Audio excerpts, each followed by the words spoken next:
recent years, and they're expecting to have Coop, former Saints man Coop, back in the lineup. Albert Vette's back from his ban, but there has been a sickness bug that's wiped out 4 or 5 of the Hull KR players from training this week. So will that be a factor, Alan? It might be a factor, but the biggest factor is that Saints are just a better team, unfortunately, and they're annoyingly good. The kind of the way that Hull KR got away with playing Cass, they're not playing a team like that this week. Saints by 14.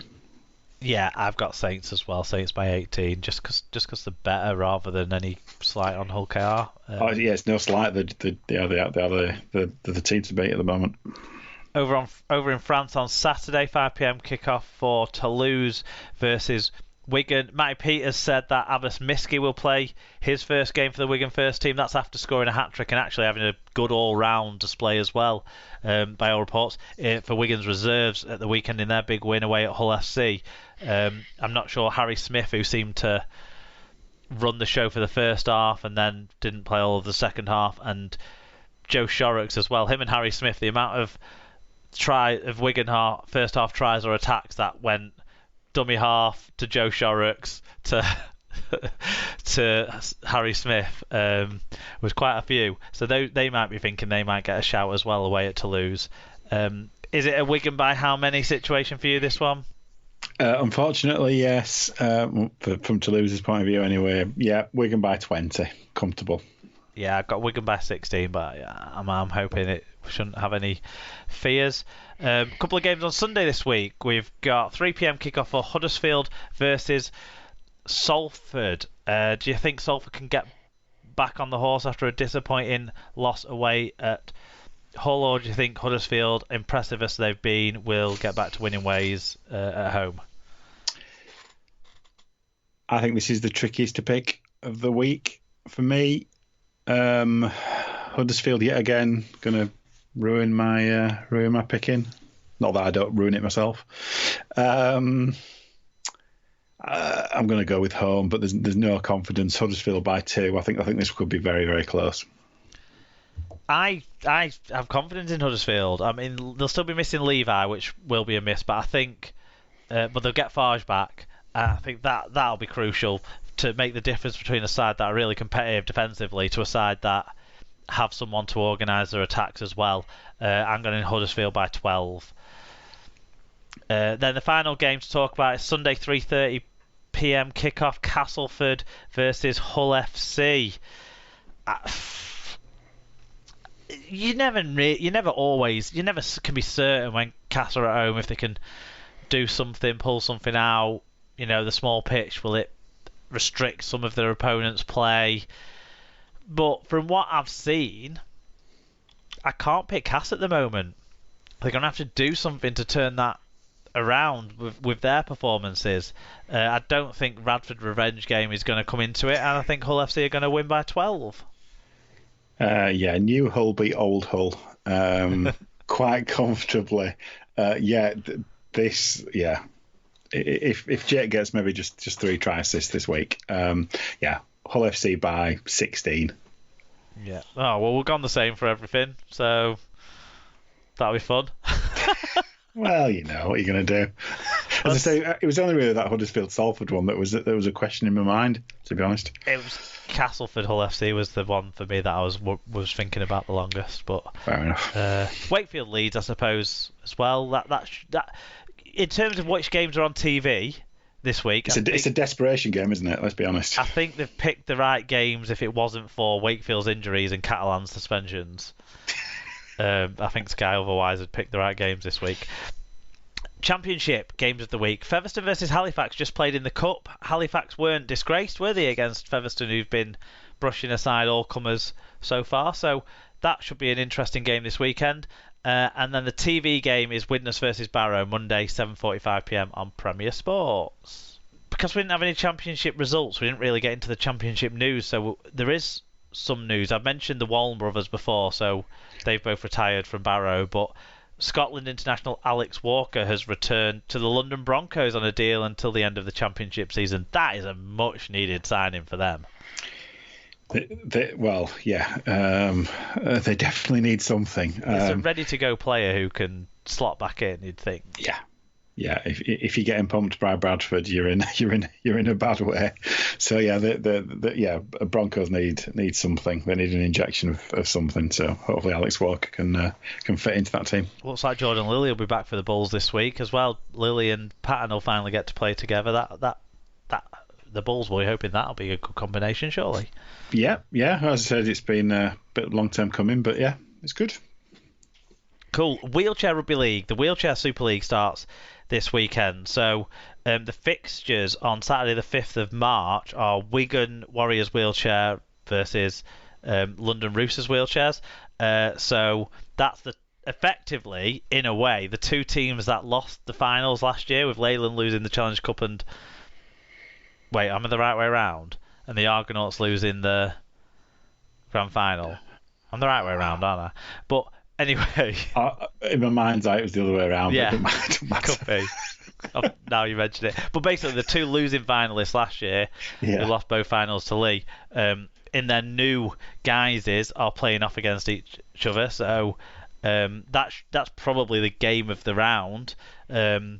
Leeds champions, of course, they play North Wales, which is most of the Welsh side. So, in fact, between those two sides, I think it's all the Welsh side. So it's quite an international. It's almost an international, half an international, that one, isn't it? Really? Yeah, it could be a good one, that one. And then Warrington, Hull FC as well. They play on Saturday too. That just means that Halifax get the bye in the first week, doesn't it? But there's a news story as well that you brought to my attention that passed me by about the wheelchair game, Alan. Yes, it has. I'm just finding the story now. Yes, there was a story announced this week that Ireland are replacing Norway in the Wheelchair Rugby League World Cup. Unfortunately, because of Norway basically being unable to prepare, unable to play games through the pandemic, etc. And Ireland have been playing in the past 18 months, both playing and training. So they've obviously felt that they were able to step into the breach. So obviously it's a shame for Norway. It's another nation that would have been represented in the World Cup.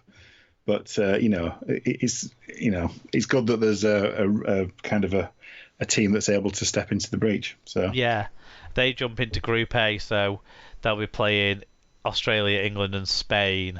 So tough gig for Ireland, but like you say, they have had some fixtures, they have played some games. So let's see. And they'll be hoping to start that tournament positively, with the first game being up against Spain in November. Absolutely. Good stuff. Right, well, make sure any of those games that are happening this week, you get your fan views in on the Google Forms, and we can talk about them next week, as we say every week. In particular, the games that aren't televised, that would help guide us through that action. So please do get in touch about that. But the televised games, of course, as well, we want everyone's views on. Don't slack. But that's it for talking about sensible stuff. We're now going to move into the wrap up.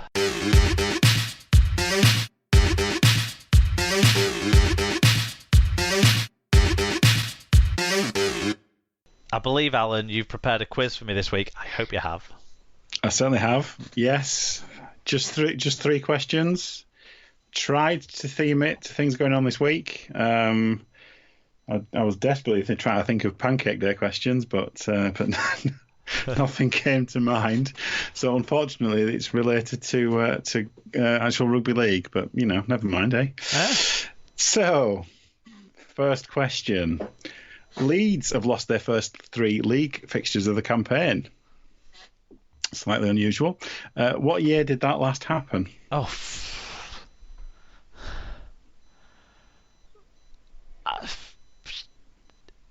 In recent times, I suppose I could plump for one of the years that they were in the qualifiers during that period. So, 2016. Absolutely right. Yes. It was 2016. That feast and famine period where they either won it or ended up in the middle eights. So yes, that's right. That's very good. Second question, quite an easy one. Widnes played Lee in the Challenge Cup yesterday. So I had a look to see when they last played each other. And coincidentally, the last time they played each other in the Cup was exactly 23 years before, on the 28th of February, 1999. Simple question. Who won? Widnes. It was Widnes 20-17. There you go. Some real names from the past in that. Who was involved in the game? Do we have the lineups? Well, if you go onto the Rugby League Record Keepers Club, there's a full record of everybody who played. I can't remember who was there, but yes, definitely some names from the past there. You're doing very well so far. Well, you did say that one was easy. Well, wait, you had a 50-50 shot, didn't you? Yeah, it's easy. Okay, so Toulouse are struggling. I don't know if you've noticed. Yeah. Much as Lee did last year. Okay. Which team was the last to be promoted from the Championship but didn't finish bottom of the Super League in the next year? Oh, trick question, isn't it? Is it a trick question? No, it's not a trick question. It's not a trick question. So it's Hull KR then? Yes, yeah. Yes, it was Hull KR. Hull KR, in 2018, they finished 10th. Obviously ended up in the middle eights playoffs. Well, Lee only finished 11th in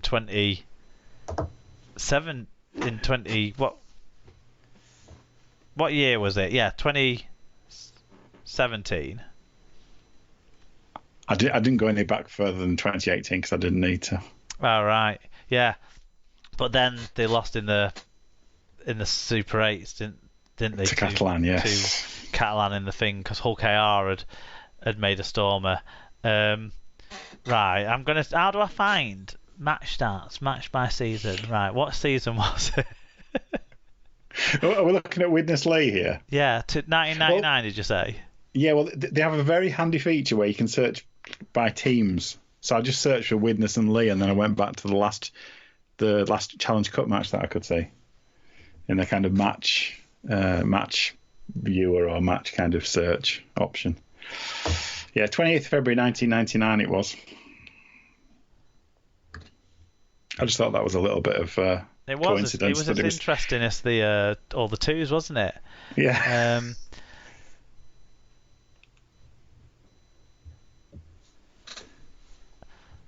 So, for Lee, Stuart Donlan, he was a legend at Lee, weren't he? And Cass, when they were in the Championship.